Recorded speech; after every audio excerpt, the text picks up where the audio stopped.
So community.servicenow.com అనేటువంటి press చేసిన తర్వాత ఎంటర్ కొట్టిన తర్వాత ఏమవుతుంది అంటే మీకు సర్వీస్ నౌ సంబంధించినటువంటి కమ్యూనిటీ అయితే ఓపెన్ అవుతుంది.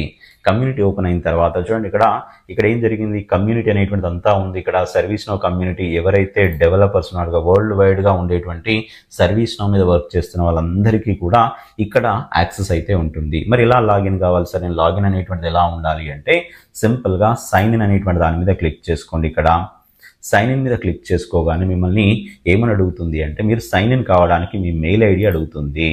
సరే, నాకంటూ ఒక మెయిల్ ఐడి అనేటువంటిది ఉంది. సో కంటిన్యూ అన్నాను అనుకోండి. సో కంటిన్యూ అనగానే సో మీ పాస్వర్డ్ అడుగుతుంది. ఇది ఏంటి మరి ఈ మెయిల్ ఐడి పాస్వర్డ్ అనేటువంటి నేను కొత్తగా క్రియేట్ చేసుకోవాలా సార్, నాకు ఏంటి మరి అంటే అట్లా కాదు. మీరు ఎవరైతే ఆల్రెడీ ప్రాక్టీస్ చేసుకునేటప్పుడు డెవలపర్ ఇన్స్టాన్స్ అనేటువంటి మీరు ఆల్రెడీ క్రియేట్ చేసుకున్నారనుకోండి, ఆ డెవలపర్ ఇన్స్టాన్స్ యొక్క యూజర్ ఐడి పాస్వర్డే ఇవ్వండి. అంటే మీన్స్ ఆ మెయిల్ ఐడి పాస్వర్డే ఇవ్వండి, అంతకుమించి ఏం లేదు. ఇప్పుడు నేను నా ఆల్రెడీ మెయిల్ ఐడి ఉన్నటువంటిది ఇచ్చాను.